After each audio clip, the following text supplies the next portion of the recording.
Hello and welcome into another episode of Popcorn for Breakfast. It is Oscars week here on the podcast and everywhere. Oscar Sunday is approaching this Sunday, March 10th. And though we went through the nominations whenever they came out, we're going to give one more spin around the block now that voting has happened. See how we feel about things, how we feel the campaigning went, who will win, who should win, who might sneak up and steal a win. We're going to get into every single storyline of the big categories. We're so glad you're here. Let's get into it.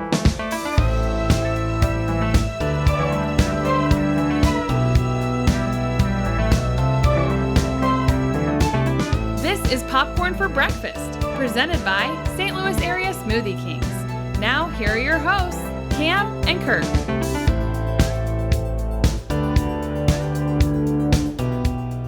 Thank you so much for joining us on another episode of Popcorn for Breakfast. My name is Cam. With me, as always, my co-host, Kirk. Hello, hello. Is holding a trophy. You're ready for the Oscar Sunday, aren't you, Kirk? I really want my own Oscar. What does your visual aid say there? What does it say? It says, "You're the best." You're the best. You are the best, Kirk. That's a very low level of effort trophy that you received somehow. What if they, instead of etching your name into an Oscar, it just said, "You're the best," right into the that would be good. torso? Yeah, I would like that. I would like that a lot. I think it would be more appreciated by the recipients. I think so. But yeah, so we're here to talk about the Oscars. With us, our favorite guest ever, recurring guest on the show, and PFB contributor, Stefano. Stefano, how's it going? Hey, everybody. It's going well as always. Thank you both for having me. Yes. Congrats on your big win, Kirk. Thank you. I appreciate that very much. Yeah. Thank you. So we are here to talk about the Oscars, which is our favorite thing to talk about. This is what it's all about. I mean, kind of. This is the biggest night to acknowledge films. It's kind of like there's award shows throughout. There's festivals. You get awards here and there, but it all builds up to this. This is Hollywood's biggest night. This is the night that everybody talks about. This is what goes on the IMDb pages, what goes on the DVD covers, what everybody's looking for. I just dated myself by saying DVD covers. DVD covers. VHS covers. VHS sleeves. Absolutely. I like to remind people, speaking of VHSs, that Babe was nominated for Best Picture. It's one of I grew up on that movie. And I have the VHS that says nominated for Best Picture. And it's so well-deserved. But, gentlemen, we're here. We're going to go into it. I've got a slideshow.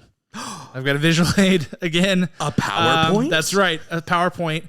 And we are going to go through the major categories and talk through our takes on these awards. And what I want to hear from you guys whenever we go through this is really simply who will win the award, in your opinion, who should win the award, and then if there's any chance that you think the person who will win will be upset, let us know. Or any other storylines that we need to watch. Okay. Are you ready?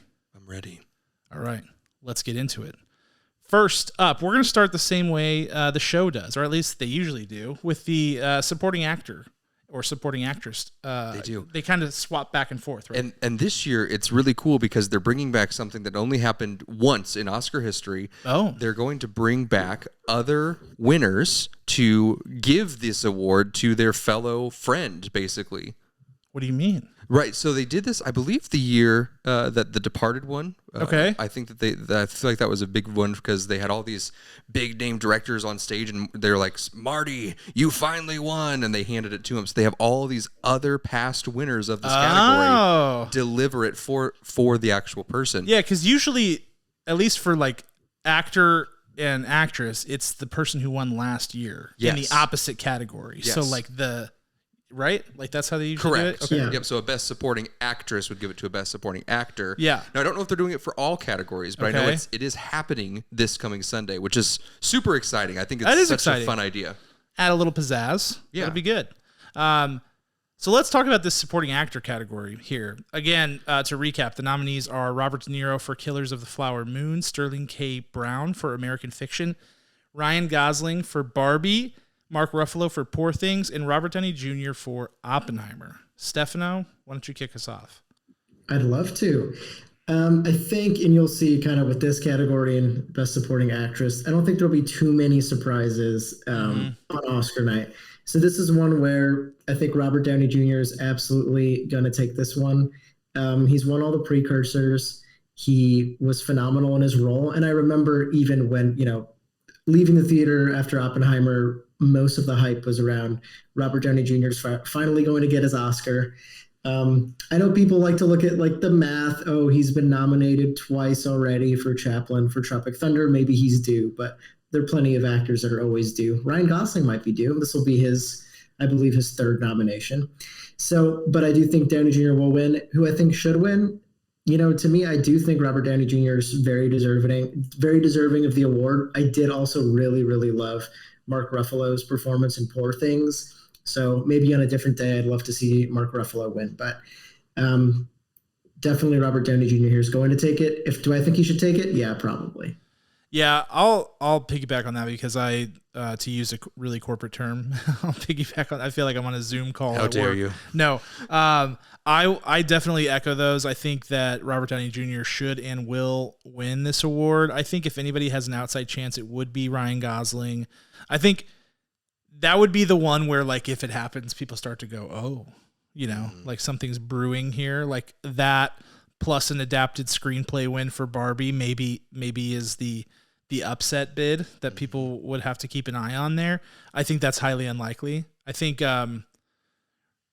RDJ, with the politics of it all, I think he'll have a good wave behind him. I think he had a fantastic transformative performance that has earned it for him to where there's just really not a lot of wiggle room here, and I think he'll take it home. Yeah, I mean, this is an easy sweep for Robert Downey Jr. I agree. I said it before, I'll say it again. From the moment he entered the screen on Oppenheimer and he tugs on his little suit jacket, it's like, oh my gosh, he's not Robert Downey Jr.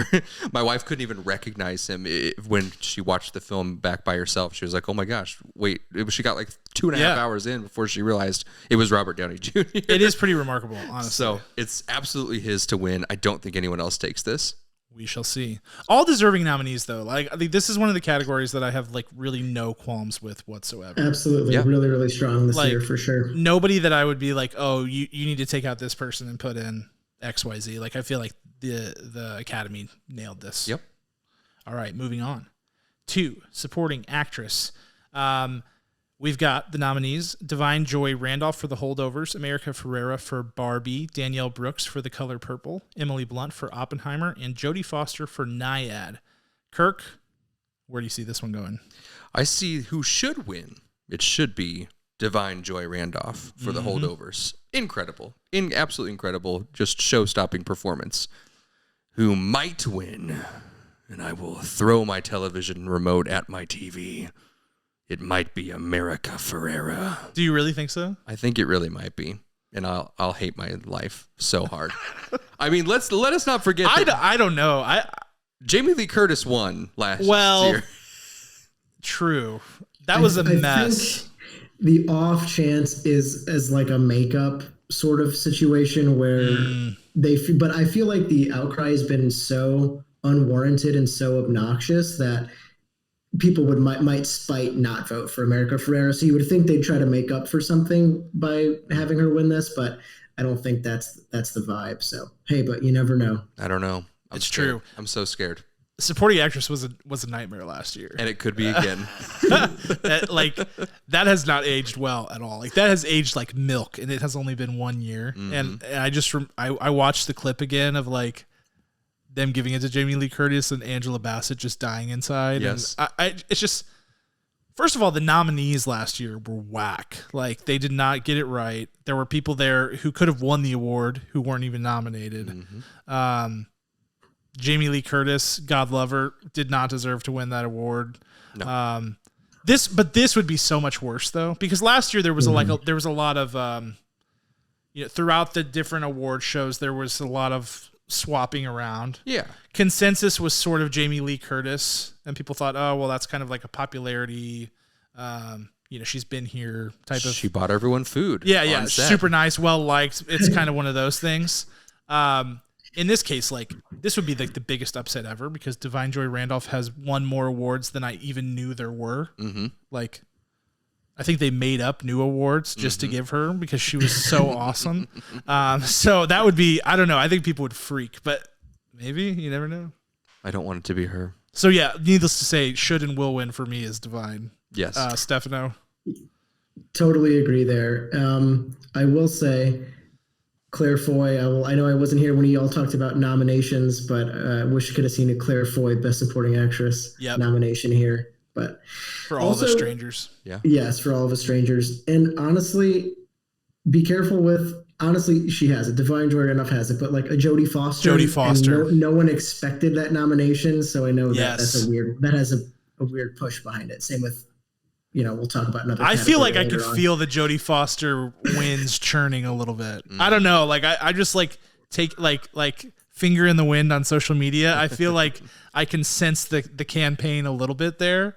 That would almost be where I would go for an upset here. Yeah, I feel like everyone thought that Jodie Foster was kind of done with her career. Like, okay, she's done it all. What else would she come back for? And then she appeared in this movie, not phoning it in, just being excellent as she always is. So, and then True Detective. She's having a bit of a go. Yeah. Also, back. I watched The Color Purple today, and Danielle Brooks was awesome. She's great. She's really good. Mm-hmm. So. This would be an interesting one. It shouldn't be, but it could be. So we'll see. But this one feels like the safest bet is Divine. So we'll see what happens. Next up, moving on to the major lead actor award. Nominees here: Paul Giamatti for The Holdovers, Coleman Domingo for Rustin, Cillian Murphy for Oppenheimer, Jeffrey Wright for American Fiction, and Bradley Cooper for Maestro. Yeah. I'm gonna go. Should win. Cillian Murphy is my pick. Will win. I think it might be Giamatti. This is my one category I'm circling for the upset. Okay. I think it could be Paul Giamatti, and I would not allow myself to be mad about that if that happened, except for the fact that it hurts. It's so hard because Cillian deserves it so much. I think he'll get more cracks at it in his career. He's still relatively young, and I think this was not the top of the mountain for him. He's 87 years old, Cam. What are you talking about? Just in his eyes, you mean? So I think Cillian will have more cracks at it, and Paul Giamatti is fantastic and has been underappreciated his entire career. I don't know. I know Cillian did well. The SAG Awards were telling in terms of how people feel about Oppenheimer, I think. So it should be Cillian, but I can almost feel this one going to Paul Giamatti. If there's going to be an upset, I think it'll be here. Stefano? I am thinking Cillian should win. Is probably my favorite performance of the year. I'm gonna stick to my guns and say that he will win as well. The Giamatti upset is absolutely there. Especially, I know he won the Golden Globe for comedy, whether you determine that to be a comedy or not, but there's a lot of support around Giamatti. A lot of people really love this movie. But yeah, with the couple of wins Cillian has racked up, I see it going his way. I think the momentum's picked back up for Oppenheimer, if that's even possible. Yeah. But it feels like it has. So. I agree. I think after the voting window opened, I was interested to see kind of where it would go, but it felt like a resurgence for Oppenheimer a little bit. Like people just got behind it. I'd even say with the recent release of Dune 2, people are like, hey, we have these back-to-back masterpieces, and it's like they're looping in Oppenheimer and just re-talking about it. So yeah, it's true. It's been weird. They got their 4K copies of Oppenheimer, and they're watching it at home. They're saying this is the win. They're saying, we gave an Oscar to Colin Farrell, and we're going to continue the Irishness and give it to Cillian Murphy because the Irish deserve all things. Right? That's what you say often, Cam. Right? The Irish deserve all things. Yeah, that's a frequent phrase. Stefano, I think I've seen you with the T-shirt. The Irish deserve all things. Is that right? That's correct. Okay, that's what I thought. I was just making sure. When did they give an Oscar to Colin Farrell? I thought he got one last year. No, he should have won last year. He didn't win last year. I gave him one in my heart. It's like Kirk's doing revisionist history here. He's just like, nope, that didn't happen. I've blocked that out. I wish. That was one of the more upsetting. Yeah. I agree with that. It's Cillian. Shoulda, coulda, woulda. Cillian will take it all. And if for some awful, godforsaken reason that Coleman Domingo takes an upset, I will break every one of my fingers because he should not be in this category. Kirk is just using these. He's not even predicting plausible upsets. He's just ragging. He's just ranting. He's dragging whoever is available to drag right now. I have to say, though, I agree with that take. I watched The Color Purple, and I thought Coleman Domingo turned in an uneven performance in that movie, too. Terrible. I'm just like... Dang. I don't know. I see it. It's there. There is definitely star power, charisma, and he's got some skills, but the inconsistency is what gets me every time. He's been miscast. He's just been cast because he's been available, honestly, because there are other giant stars of his caliber and of his likeness, but they're just not taking those roles. Yeah. I would say anyone other than Giamatti or Murphy here is a flat-out outrage. I mean, it won't happen, but I think that's torches and pitchforks time if we get to that point. You know. Stefano, what do you think? What do you think the mental health of Bradley Cooper is when he loses this award? Oh my! I hope the whole time that the camera just stays on his face. I just watched back the Cillian Murphy acceptance speech at SAG, and just you can see the soul leave Bradley Cooper's body. You know, like he knows he's gonna lose too. Yeah, but it's just hearing it. I don't feel even the slightest bit bad for the guy. What if and the Oscar goes to not you, Bradley Cooper? Man, he's taking a beating right now. It's so unfair. I feel bad for Bradley Cooper. I do feel bad for him. He needs to just stop talking and stop doing interviews. Agree. Yeah. Agree 1,000%. I don't know who his publicist is, but they need to get him off of every podcast, every interview. It's like total blackout mode right now. Mm-hmm. It's a rough go for him right now. The PR wave is not a good one. Okay, moving on. Best Actress. The nominees are Emma Stone for Poor Things, Lily Gladstone for Killers of the Flower Moon, Sandra Hüller for Anatomy of a Fall, Annette Bening for Naiad, and Carey Mulligan for Maestro. Kirk? You ready for this? I think. Okay. Now remember, I still haven't seen all of the 10 that's fine. nominees here. For Best Picture, my should win is Annette Bening. Oh. And I mean that with my whole heart. Mm-hmm. But I do believe that Lily Gladstone is wonderful and will win it. Mm. I've never seen Annette Bening. So Annette Bening is your should win. She's my should win. Did I say that? I mean, you did. You did. I was just processing. Did I stutter? No, you said it. I was processing. I was worried I said the wrong thing. It is a powerhouse performance by hers. I've never seen Annette Bening do anything that was captivating. Yeah. That I even remotely said, hey, I'm going to remember that. I can't see Annette Bening's face without thinking of her role in Captain Marvel, which I hate. Exactly. Yeah. Like I hate it so hard. I don't know why. Like I don't know why, but it makes me like irrationally angry. Like when that character comes on screen, I'm just like, I hate everything. But she was so good. She was so good. There's a dartboard with her face in it, just as Captain Marvel. Character with that aviation jacket on. No, it's. I think she was awesome, and I think everybody in this category has a legit leg to stand on. Stefano, where are you going here? This is probably the most interesting award of the entire night. Mm-hmm. I think this one, especially with how things have been going, it feels like a bit of a coin flip. So where I think it will actually end up is with Lily Gladstone. I think she got the most recent win. That's important. I think she's gotten a lot of great feedback from, fellow nominees, fellow people in the industry. Loved her performance. With should win, I loved Emma Stone's performance just a lot. I know some people think it's her doing a lot, but she is, but I think she's doing it in such a special way. So I loved Emma Stone's performance, and honestly, really close. Sandra Hüller, I also think could and should win. And I think that's the big dark horse here. I know the anonymous ballots are mostly nonsense. I know a lot of people release those, and what they do is they'll tell people what they voted for and why and things like that. And some of it is so silly, oh, I didn't watch this. So, but the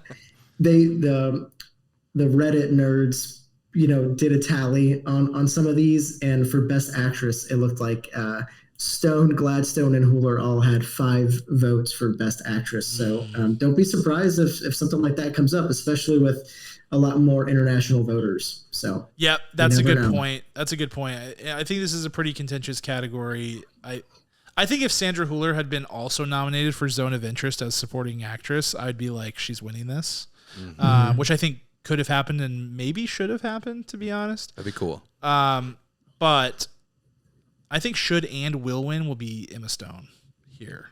I know that Lily Gladstone has the wave behind her. I just think I'm looking at the board, and are they gonna let Poor Things go totally empty-handed on the night? It could shape up that way if Emma Stone doesn't take home this award. Like, it's this one, and then there's a few of the technical categories that we'll get into in a bit that I think Poor Things has a real shot at. I think it'd be a crying shame if that movie went home with absolutely nothing. So maybe this is wishful thinking, but I'm going Emma Stone here, even though I love Lily Gladstone and I love the story. I don't know how much of that is like media pontification, like or exaggeration, I should say, of them being like, she wasn't even hardly in the original cut. Like, I don't know how much of that is reality, but she's marvelous in that movie, and I think that role rocks. So I'm not going to be mad either way here, to be honest. Beautiful. All right, moving on. Let's switch gears a little bit. We'll get away from acting. We'll swing back around to the bigger awards like directing and picture here in a bit. But let's go into animated feature. This one I think is a very interesting category because I think that most of the time in recent years, you have whatever Disney's big heavy hitter is that year, either coming out of whatever Disney Animation Studios did or whatever Pixar did that year. This year, that is certainly not the case. Elemental is nominated in this category alongside Spider-Man Across the Spider-Verse, The Boy and the Heron, Robot Dreams, and Nimona. But I would say that Elemental is like bringing up the rear here and like not a favorite by any means and probably middle to bottom of the pack out of these five. I think it's a two-horse race, in my opinion, between Spider-Man Across the Spider-Verse and The Boy and the Heron. I don't see Across the Spider-Verse losing this category. I'm ashamed of the Academy for not having the guts to nominate either of those films for Best Picture because I think both could have deserved it, and I would have gladly booted Barbie or American Fiction or even probably Killers or even Maestro for one of these, to be quite honest with you. I had them really high in my rankings. I think Spider-Man takes this. I love The Boy and the Heron. I have a very special place for that film in my heart, so that's what I want to win, but both of them are great. And I think Spider-Man Across the Spider-Verse takes it easy. Kirk? Me? Oh, man. I just want to know, like, how Elemental even made it into this category. Like, what? Who voted this in? It's not a terrible movie. I've not seen it. I just assume yeah, that it's terrible. Okay, well, hold on. I'll back up Kirk. Actually, I won't because he should watch stuff. But I will say, if this movie had a different, like, if it was the total package and it was made the way it was made, but it wasn't Disney Pixar, I just don't see it being in the conversation to be nominated at all. Fair. Okay. It was passable. I didn't think it was great. Who knows? Maybe Super Mario Bros. Should have been nominated. Well, and Kirk should have. Honestly. Kirk, it's not that it's not valid just because you haven't seen it. Because the reason you probably didn't see it is because it just doesn't look very interesting, and that is fair. That's fair. I thought from day one. I mean, we talked about it when the trailer came out on this podcast. We talked about this looks like if you asked AI to create a Pixar movie, it does not look artistically inspired at all. Yep. I will admit it surprised me in some ways from a story perspective. It's got a great through line about immigration and living in a different country. Fantastic. Or growing up in a country that is foreign to your people or what have you. So that's cool. It's still like, I mean, this is not like Pixar. This is like middle of the road. I mean, I didn't like fall over myself for this movie. It was okay. That's good to hear. But I don't know what I would have kicked out for it. Nimona for me is kind of in the same boat. I didn't think Nimona was especially spectacular. And I haven't seen Robot Dreams, but Spider-Man and Boy and the Heron are like the clear front runners here for me. Right. I'm going to go Across the Spider-Verse. Yeah. Should win.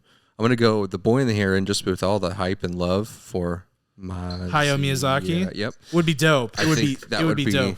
That would be the upset. Not upset, but it would just be a nice surprise, honestly. Agree. And I will burn my house down if Elemental wins this award.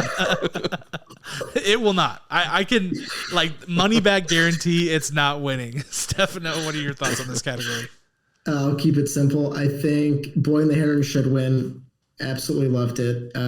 But close behind Spider-Man. Love Spider-Man as well. I think Spider-Man will win. I think The Boy and the Heron got so close, but who knows? Maybe we'll be surprised. Yeah, it's a weird year where like if Disney and Pixar had each turned in like an amazing film, it would have been like a great year for this category. Yeah. Because you had the relative outsiders of the bunch, like Studio Ghibli and Sony Spider-Verse movies playing in here, and then as well as Nimona, etc. But because they didn't, it's like, it's top heavy and otherwise not very inspiring. I just remembered the obvious replacement, the Teenage Mutant Ninja Turtles: Mutant Mayhem. I was surprised that didn't get nominated. I was stunned that didn't get nominated. Definitely better than Elemental. Better than Nimona, also. But not better than Super Mario Bros. Super Mario Bros. Didn't come out this year, though. Okay, I'm in the wrong You're in the wrong year now. No, last year. But Ninja Turtles, I totally forgot about that one. Yeah. Now I'm mad. No. Yeah. I'm sorry. I join Kirk. If Elemental wins, we burn our houses down. I'm adding Nimona too because it was fine, but come on, dude. All right, moving on. Best original score. This is where it gets tough. Oh my goodness. I mean, this isn't where it gets tough, but this is a tough one, I think. So for American Fiction, Laura Karpman. For Killers of the Flower Moon, Robbie Robertson. For Oppenheimer, Ludwig Göransson. For Indiana Jones and the Dial of Destiny, John Williams. And for Poor Things, Erskine Fendrix. Where are we going here, boys? I'll start. I think it's Ludwig. I think that score is ridiculous. Oppenheimer. Yeah, Oppenheimer's score is like insanity. Mm-hmm. Like, to me, Ludwig was already on the rise as like the next one behind Williams and Hans Zimmer. The next wave of like huge iconic composers. This to me is cements him. I think he's here. He has arrived.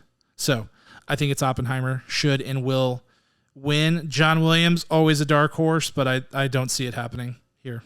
Mm-hmm. Stefano? Agreed. Oppenheimer will win, should win. Really, really loved the Poor Things score. I think that's a great nomination. I don't think anything else has a shot, like you said. I made a face. I think Kirk did too. Like John Williams, love him, gotta love him. But I just found this to be such a lazy, weird nomination. It is a weird nomination. He's the GOAT. It's especially weird because it's like a sequel. And yes. Have you all seen it? Did you all end up watching? Kirk watched it. Oh, I watched it. It's awful. Oh, is it really? Yeah, it's not good. In the slightest. Like, oh, that's weird because some of the Indiana Jones fans really love it. Yeah. Dang. Like, are really behind it. And I'm not a fan. I love 1, 2, and 3 with all my heart. See, I'm not an Indiana Jones fan. I'm like Raiders does, Raiders moves the needle. Yeah. Other than that, I'm just like, Yeah, no, they tried to. I mean, Harrison Ford is again also 87, and they're trying to intercut CGI and his stunt double. And it's like, I know he can't jump from train to train like that. Yeah. You can't trick me. Like, don't make him do it. Right. It was upsetting. That's rough. Was the score banging though? No. It was so normal. So normal. Oh no. I don't remember it. I don't even know if they actually played like the indie theme enough times in there or at critical moments. Like, it's so forgettable. Well, then they should have nominated the Zone of Interest score here. It's maybe 5 minutes long total. But it haunts my dreams. Oh, so I feel like it gets top marks for that. This one's easy. It's Oppenheimer. Yeah, Oppenheimer wins this category. Yeah, I don't think this will be heavily contested. I think it's game, set, match. Ludwig is a genius though. Dude is Ludwig. He's here. He has arrived. Okay, best production design. Now this one is hotly contested, and this one is leaning a particular way. But is it the right way? So the nominees for best production design are Napoleon, Barbie, Oppenheimer, Killers of the Flower Moon, and Poor Things. Kirk. Oh. Having recently watched Napoleon, which I know you did. I did. Should it be nominated? Do you think it will win? What are your thoughts on this category? I think it should be nominated, honestly. I think it's a fair nomination for production design. I don't think it will win, but now it can say that it's Oscar nominated for the future for sales. They can put it on the Blu-ray. Yeah, I think it's a great film. Napoleon, honestly, it has a rough 30-minute head start, and then it really grooves in, and you see the most incredible battle sequences and Vanessa Kirby acting you've ever seen in your life. Nice. Just Joaquin Phoenix just sits back and kind of I don't know what he's doing in this movie, but he's there though. He's there. He's a mess. Production design. So warranted, yes. I think without even having seen this film, I think Poor Things wins this. Let's go. And I think Oppenheimer would be the next best in. I should have said what the presumptive favorite is here, and you guys can check me if you think I'm wrong on this. I feel like the presumptive favorite is Barbie. Yes? It probably is. Yeah, I'd say so. And it is like more recently starting to swing, but I think leading up to these final couple of weeks, it's definitely been Barbie, and then Poor Things kind of swung up. I think it should be Poor Things. I think it should win. I think Barbie will win. But I think it should be Poor Things. I think Barbie gets, obviously, we know why Barbie gets a lot of credits. It's for Barbie Town, but I think, or Barbieville or whatever the heck it's called, which is really cool for a short period of time. And then it starts to feel very soundstagey and you start to feel trapped there like a Twilight Zone episode.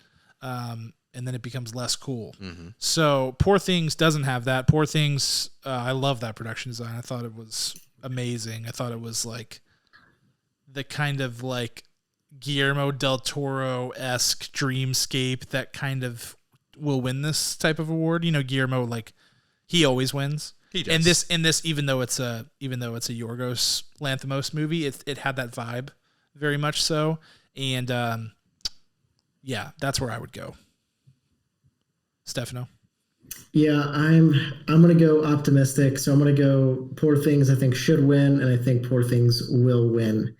I think momentum's been building again positively for Poor Things, and I don't know. I just love it so much. It's been, like, in recent memory, this has been, like, I've been the most excited for production design this year than I have been because I just love the design on Poor Things so much. So are we really hoping for it? Yeah, I agree with that. Are we sleeping on Oppenheimer here? I mean, the recreation of Los Alamos, I think it's awesome. I think it's amazing. Yeah. I think all these nominees are very, very good. I don't think it has a chance in here, especially because it's going to get awarded in other places potentially. Yeah. When you think of these awards, and especially when you're putting things realistic and completely surreal next to each other, you have to say, could this have ever been done by any other person? Have I seen this before? Could someone else recreate the sets of Oppenheimer? Probably. They have a photo reference. They're real places, right? Yeah, that's fair. But you're working on Poor Things. You're working on the literature, and you're working on your someone's specific imagination to bring this to life. And I think that's why it has the upper hand here. Yeah, really good point. Really good point. Okay, moving on. Still haven't seen it. Kirk didn't make any threats this last one, so good. That's a good sign, actually. I agree. I think that Kirk has stepped down from his parapet. He is lowering his weapon. Okay. I feel a little better. We're good. Okay, best cinematography. Oh my gosh, not now. Kirk's gonna go back to the brink right now. For Maestro, so the nominees are for Maestro, Matthew Libatique. I hope I said that right. Killers of the Flower Moon, Rodrigo Prieto. Oppenheimer, Hoyt van Hoytema. For El Conde, Ed Lachman. And then for Poor Things, Robbie Ryan. I'm usually like a pronunciation psychopath, and I didn't look up any of it's these. So true, guys. Listen, Cam is always, moments before we hit record, he is looking some guy up on YouTube to pronounce the pronunciation king. Just in case it comes up. Like, it'll be like the person all the way down the cast list. Like, just in case we happen to talk about them. It's the boy grip 4. I just like really don't want to pronounce people's names wrong. Matters. So I apologize. I apologize if I pronounced any of your names wrong. You do not deserve it. If so, it's totally my lack of preparation. Okay, cinematography. I'll start. Oppenheimer. I don't know. I think should and will win. There's some cool stuff going on in Maestro. There's some really cool stuff going on in Poor Things. The use of like the fisheye and the distortion of reality in that movie, especially as a storytelling mechanism, is really cool and deserves to be lauded. I'm glad that it's in this category. Killers of the Flower Moon. I mean, what can you say? I love a lot of what's going on with that. Talking about cinematography as storytelling, the like monster vision thing they do for Leo, where you're kind of like, they use that like horror technique where it's like you're getting POV from that, and it's like just walking around very eerily. Love that. Not to mention like the scene that everybody shares on social media with the burning, the fire and the silhouettes. There's a lot of really cool stuff going on in that movie. But then there's Oppenheimer, and there's the Trinity test, and there's there's just a lot going on there. It's so beautiful. So I think that's the winner. It's beautiful. There's no other answer. It is Oppenheimer. No one else comes close. I don't even know what El Conde is. Like, where did this come from? It's on Netflix. Know? It's nominated for international feature, right? Look at his sunglasses. Like, what is he trying to do here? Do you know what this movie is, Stefano? I haven't seen it. No. I don't know if it's nominated for best. Is it? I'm trying to think. No, it's Teacher's Lounge, Io Capitano, Zone of Interest. The one you just saw. What was the one you just saw? Oh yeah, Perfect Days. Perfect Days, dude. Yeah, you're right. I'm wrong on that one.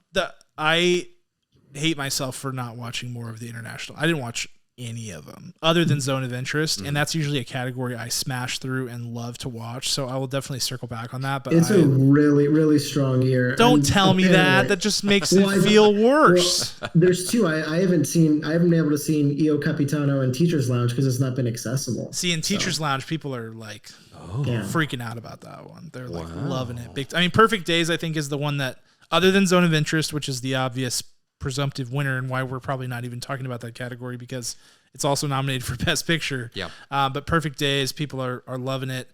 And Teacher's Lounge as well. So I'm excited to circle back on those. Sure. Stefano, thoughts on cinematography? Yes. Oppenheimer should win, will win. Shout out to the Zone of Interest and All of Us Strangers, who I think both belong here as well. Zone of Interest, 1,000,000%, I think, belongs here. I need to watch All of Us Strangers. It's on my list for this week now that it's on Hulu. If you haven't noticed by reading the tea leaves here, I'm extremely high on Zone of Interest. So we'll talk about that. I'm extremely high on that movie. I thought it just does so much unbelievably well. So cinematography is one of those things. For sure. All right, moving on to the Screenplay Awards. We're going to start with original screenplay because I think adapted is probably the more contentious of the two here. Though this one is not a surefire thing, and we'll start with Stefano here. But the nominees are The Holdovers, May December, Past Lives, Anatomy of a Fall, and Maestro. Stefano, I know you have really glowing opinions on many of these movies, inclusive of May December. Where are you going here? Yes, this is a tough one. I mean, I think I know who's going to win, and it's probably who I think should win. Anatomy of a Fall, I think, is the surefire winner here. It's won a lot of recent awards. It's just the writing is so precise, the storytelling is so thought-provoking. I think it's totally deserving of it. If I were filling out a ballot, I don't know, just because it didn't get enough nominations, I think I may vote for May December here just because I love that movie so much. And I think a lot of the controversy surrounding the topic is why it missed out on some awards. Like Julianne Moore not getting nominated seems crazy. But agree. Anatomy of a Fall, I think, will win. And honestly, I think it probably should win. So happy with most of these nominations, though. Kirk? Well, I just have to say that I really enjoyed how pleasant The Holdovers was, and I just want it to win. I think it should win, and I think it will win. And I don't care whoever says anything else. I don't care what y'all say. Including you, Stefano. No, I'm gonna go a step further. I'm not gonna rage if something else wins, but I will do the opposite. I will happily cover myself in marshmallows and chocolate if The Holdovers wins, like my own little special hot cocoa, because I'll be so filled with warmth and joy if The Holdovers wins. Oh my gosh. Can you find me a vat of chocolate and marshmallows? I will not be assisting in that at all. I hate that. I wish I could unhear that, but here we are. We're going to be split committee on this one. So I think should win Past Lives. I actually think Past Lives should win. I think that movie is pretty brave in its writing in terms of just like trusting the audience, which is what I always look for. Totally. It really holds out hope for the audience. Sadly, that hope was betrayed by many of the people who saw that movie, as I've learned from film Twitter and the morons on there who just like do not understand the appeal of that movie, and it fills me with rage. To each their own, but they're wrong. They're wrong. So I would go should win there. I think Anatomy of a Fall will win. Would not be surprised if The Holdovers wins either. Like those three, between Holdovers, Anatomy of a Fall, and Past Lives, I feel like it's like it's a 3-horse race there. I think Past Lives should win. I think Anatomy of a Fall will win because it has that thing you need, which is that one iconic scene, you know? And don't tell me I haven't watched it yet. Well, I won't, but it's there. When you see it, you'll know what it is. When you see it, you'll know what it is. Careful. And it is, you know, you'll see the YouTube videos with the, you know, the ones where they've got the clip on top, or I should say like the Facebook reels with the clip on top and the screenplay scrolling underneath it. Is it when the fall happens? No. Okay. It's the part where it just says PIMP plays reggae theme playing in the background in asterisks. That's why it wins the screenplay thing. No, there is a scene, and it is dare I say, an iconic scene. I think it's the one that wins it for this one. So, all right, moving on to adapted screenplay. The nominees are American Fiction, Barbie, Oppenheimer, The Zone of Interest, and Poor Things. There was moderate controversy about Barbie being nominated in this category versus original. Yeah. Though it is, you know, obviously based off of a doll and a world that's built around that doll. I think it should be nominated in this category, if any. So I think that's not much of a controversy. I think I went last on the last one, so I'll kick off on this one. Mm-hmm. I think Oppenheimer wins. I think it's hard for me to see a situation in which Oppenheimer doesn't win everything that it's nominated for, with the exception of maybe production design, like we discussed. Other than that, I feel like every major award, and obviously I said actor would go to Giamatti, but I'm just saying, like in general, I think Oppenheimer is the favorite for just about everything that it's nominated for. So I think that will win. I also think it should win, but I will say that Zone of Interest, I think, is a really, really bold screenplay. Mm-hmm. And I respect the heck out of that whole group behind that movie, because I think it's a very daring filmmaking endeavor. And I think all of these nominees are worthy and should be here, but I think Oppenheimer wins for sure. I don't think there's any contest here. Stefano. All right, let's change things up. What? So let me go with who I think should win. I think there are 3 here that I really love a lot in regards to screenplay. That's Oppenheimer, Poor Things, and Zone of Interest. Mm-hmm. And I really would love to see Poor Things win, just because I want to make sure it gets the love it deserves. And you know, while I haven't read the book that it's based off of, I just know that so much went into breaking down this enormous story, and giving each section of it the time it deserves in the movie seemed to be a quite an effort. So I was really impressed by that. And the dialogue was just hysterical and great. So huge kudos to that. Who I think will win, and I feel pretty comfortable. I think American Fiction is going to win. Oh yeah, that's true. It's been hot. It's getting hot, and it's definitely gotten a lot of love. You know, we got the Jeffrey Wright, Sterling K. Brown nominations, and it's just, especially, you know, like Hollywood loves to award things that are about things that they're comfortable with. So it's a movie about a guy writing a book about a book he doesn't like, and there's also movie elements in there as well. So it's kind of got like a kind of a recipe for an adapted screenplay win. So that's who I think will win.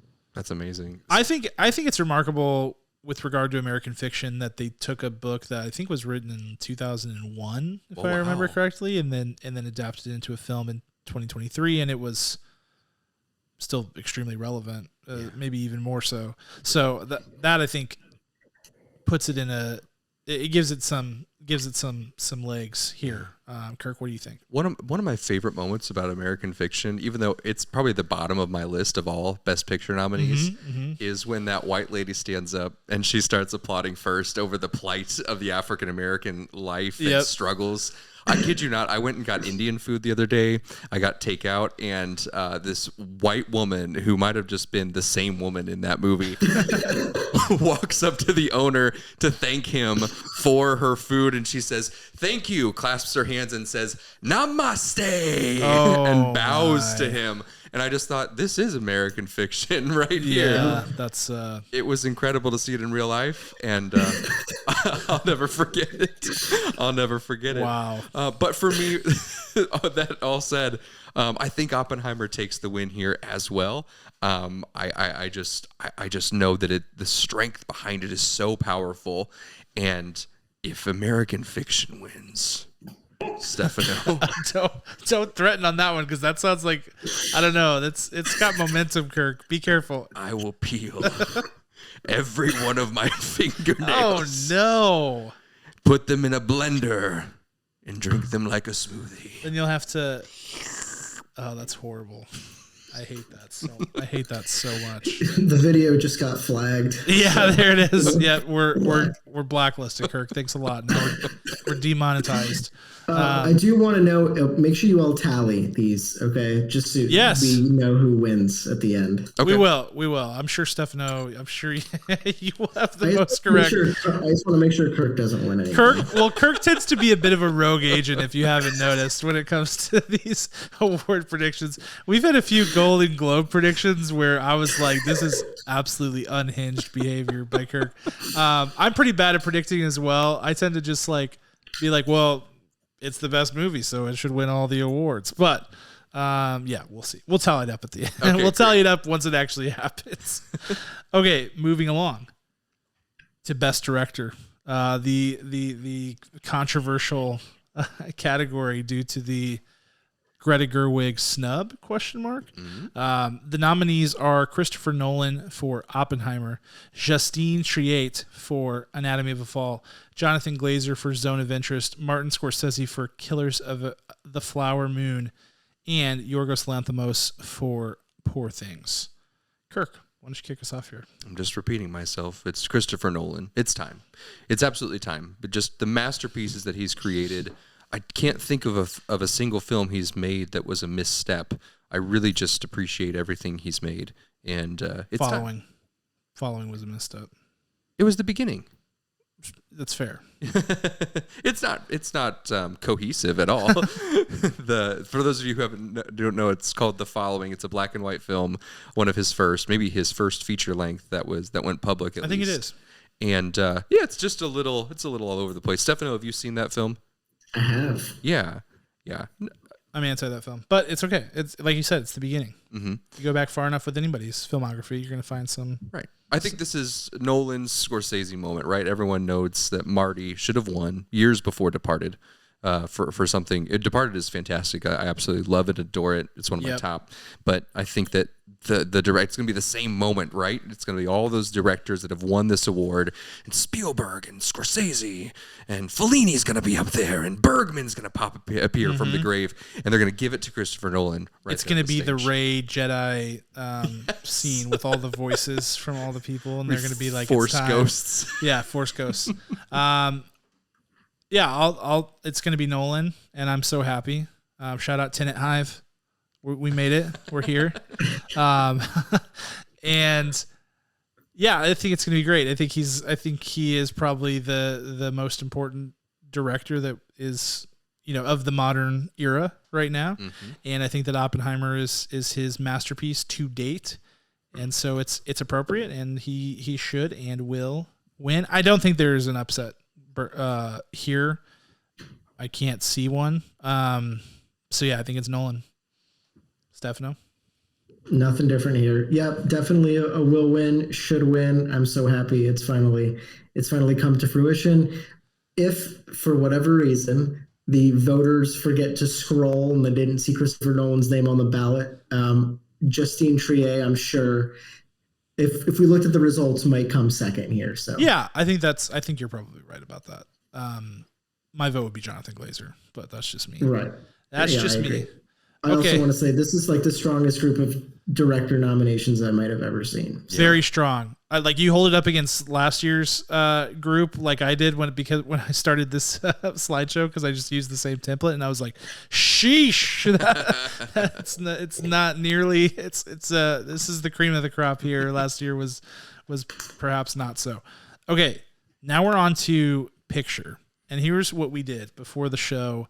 We I collected everybody's top 10 lists ranked. So best picture nominees ranked 1 through 10. We're going to go through them.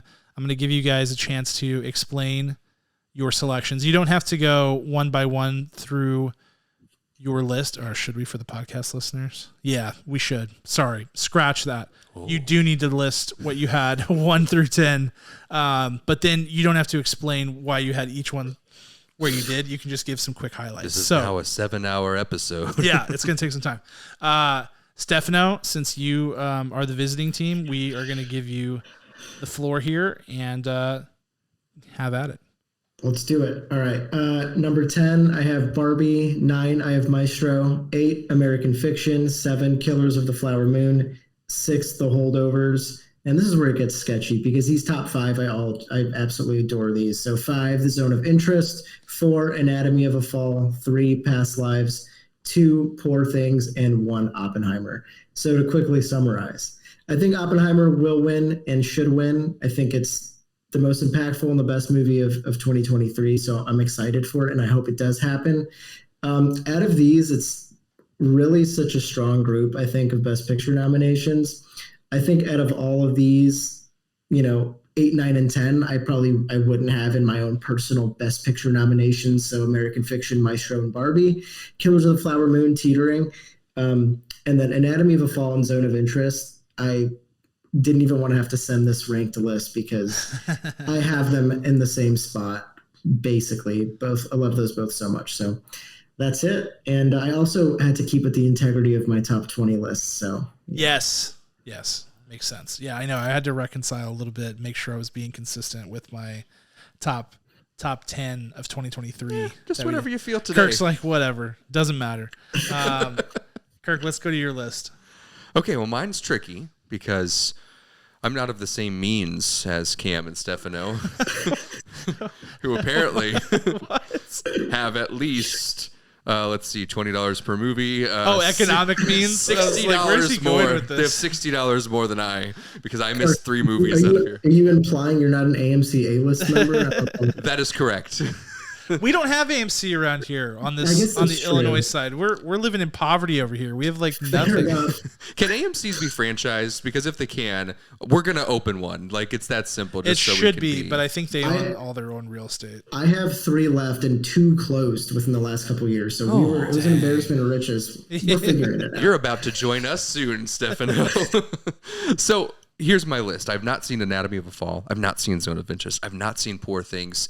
I will be on my back post a small procedure this coming week. So I will watch most likely all of these unless I'm delirious from the drugs that I'm on. Otherwise, number 7, American Fiction. Number 6, Barbie.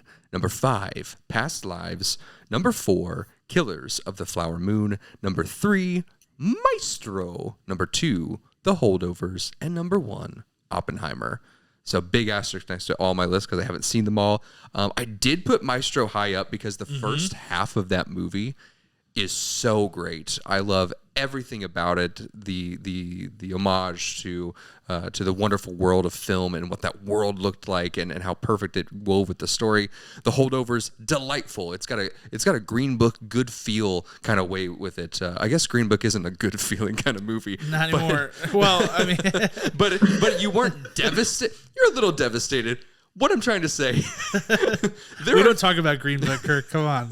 There are movies that rip your heart out from the moment they start to the end of the film, and Holdovers is not that way. There's a wonderful dynamic and that's real and deep enough to allow you to feel everything you want to feel and then get out of there. And Oppenheimer, just everything. It's a cinematic masterpiece. So Oppenheimer wins, clearly takes it all. Love it. Yeah, Maestro is like in everybody's doghouse. I feel like it's the punching bag of social media right now for the Best Picture nominees, but I'm higher on it than most too, I would say. Mm-hmm. So my top 10 list ranked number 10, I had Barbie. Number 9, I had American Fiction. Number 8, Killers of the Flower Moon. Number 7, Maestro. 6, The Holdovers. 5, Anatomy of a Fall. 4, Past Lives. 3, Poor Things. 2, The Zone of Interest. And 1, Oppenheimer. So I think the biggest thing for people who listen to our top 10 episode saw The Zone of Interest and immediately vaulted to number 2 behind Oppenheimer over Poor Things, which I did not even think was possible because I have such a high opinion of Poor Things. I'll go as far with The Zone of Interest as to say I think it's essential cinema. I think it's something that people need to see, must see. I think it's bold. I think it's, talk about trusting your audience, talk about just like steadfast commitment to your concept and not wavering and just like delivering the film that you intended to deliver. I think it's a masterwork. I think any other year it probably wins Best Picture with the, if Oppenheimer, if a juggernaut like Oppenheimer is not there. So I have a really high opinion of that film. I think Oppenheimer takes this. I don't think there is an upset bid here. Do you guys think, I don't think so. There's always a chance, right? But I just don't, I think people would freak. Even if there's, go ahead, Stefano.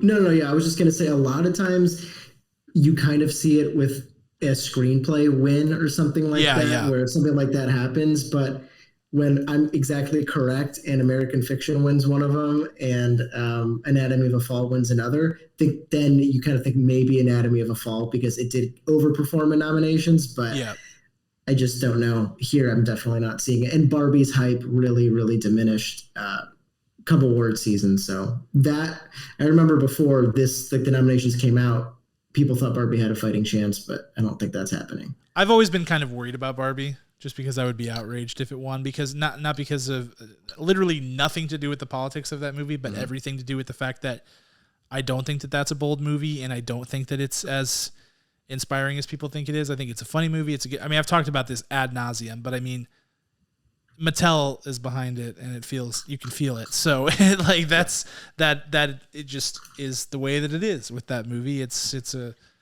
corporate product at the end of the day. Anyway, Oppenheimer, I think, wins this. I don't think there is any realistic upset bid here. And I think that top 5, I think is like that top half of the 10 nominees is like a really strong top half. And so any other year you can make a case for one of these films, but Oppenheimer is a juggernaut. And deservedly so. If Oppenheimer doesn't win, Cameron, Stefano. Yes? Let me be clear. I will shave my beard. Oh, yes, I like this one. I will shave it off. Good. Mm-hmm. And then you'll get a tattoo of a beard to replace the beard that you shaved off, right? Yes. Let's put that in writing.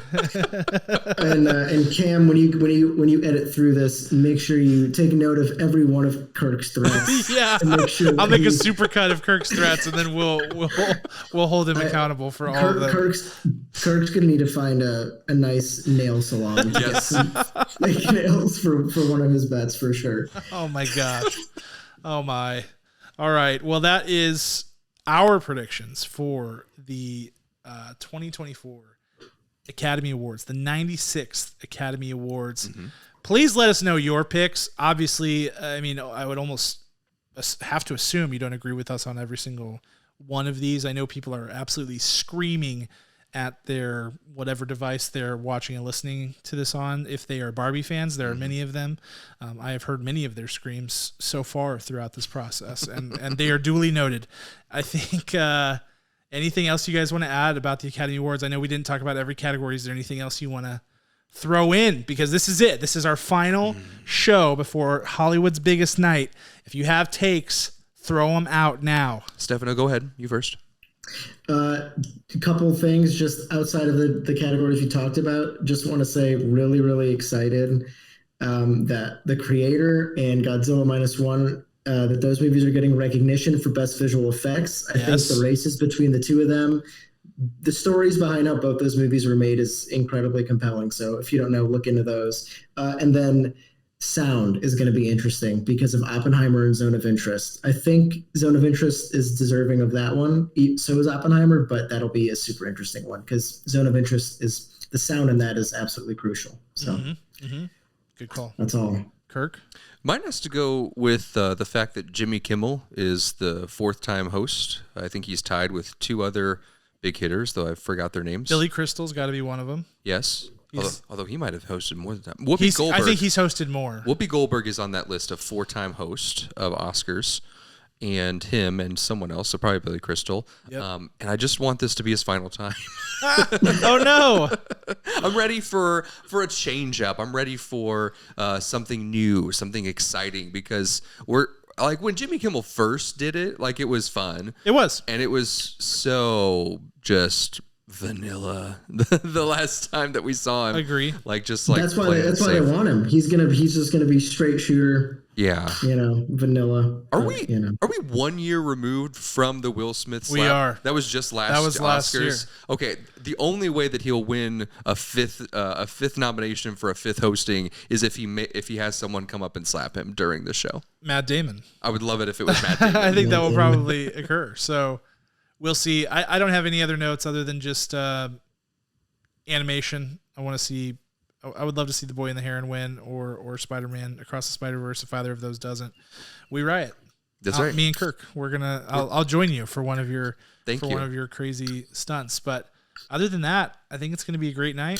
I will not be watching live. I'm horrified to say I have concert tickets for that night, so I'll be watching on delay, and we'll probably leave the concert to all of the award wins, and that'll probably be for the best, because if there's like a La La Land Moonlight situation, I won't be able to handle it if it's at Oppenheimer's expense. So are you gonna avoid like who's won and just watch it and be surprised? I don't think I'm gonna avoid it at all. Okay. I was like, I won't harass you in the group message. No. I say text away. I don't think I'm not gonna like. I would probably rather get it all in like a quick snippet, and then I can watch it at my leisure rather than try to like block out spoilers. So. Yeah, and I'll be watching from my iPad as I put my kids to sleep so they don't hear any bad words. Yep. Good call. Yep. Kirk will be manning the socials, so if you have complaints about any of the posts in the evenings, direct them his way. There's a picture of Kirk's kids. Wait a second, that's not the... Kirk just spends the whole night tweeting about Timothée Chalamet. Is probably what's going to happen, if we're honest. So look at his stupid hair. Enjoy the show, March 10th. The Academy Awards, 96th Academy Awards. It's going to be a huge night. It's going to be a lot of fun. Stefano, as always, thank you so much for being here. We need to have you back very, very soon, but always a pleasure. And Kirk, we shall see what happens. But otherwise, we have to give a special thanks to our sponsor, St. Louis Area Smoothie Kings, as well as our executive producer, Ryan, and his band, Rhetoric, who created all of our original music. Thank you all. So get that out of my face, take Kirk. The trophy. No. Okay, You're the best. You're the best. Thank you all for watching. We love you. We'll see you on the other side of the Oscars. Oh, talk to you then.